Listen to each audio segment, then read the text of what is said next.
In today's gospel, Jesus gives us a nice little tip for discerning one's vocation. And maybe not discerning a vocation, but any other big life decision that a person's confronted with making. So he says, a tree is known by its fruit. So a good tree bears good fruit and a bad tree bears bad fruit. So here's the tip. And it's not an easy tip, but it's an effective tip. So essentially it involves looking at the fruits or looking at the effects of a decision that's already made. So for example, let's say a man is thinking about the priesthood and he's prayed, he's spoken to people, he's read books to discern, but he's still unsure if it's God's will for him, which is fine. It's not a bad place to be.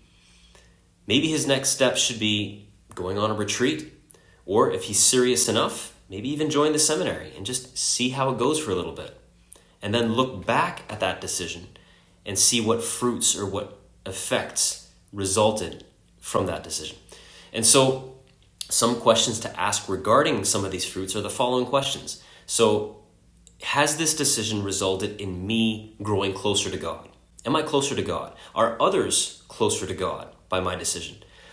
Am I more joyful? Am I more loving? Am I more at peace?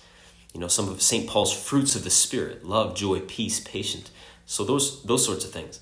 If a person answers yes to those questions, then this man, for example, can be relatively sure that the Lord is asking him to take the next step in his discernment, whatever that step might be.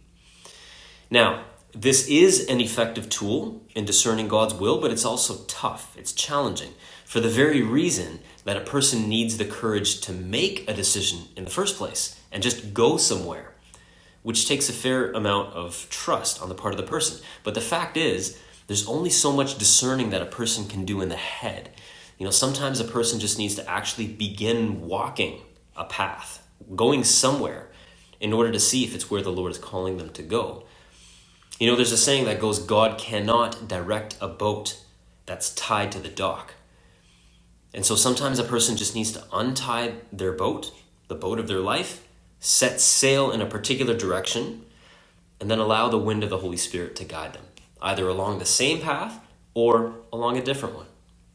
So if you're in the process of making a vocational decision or maybe some other big decision in life, maybe this is the day the Lord is asking you just to take that next step, to plant that seed and watch it grow, and specifically watch for what fruits get produced.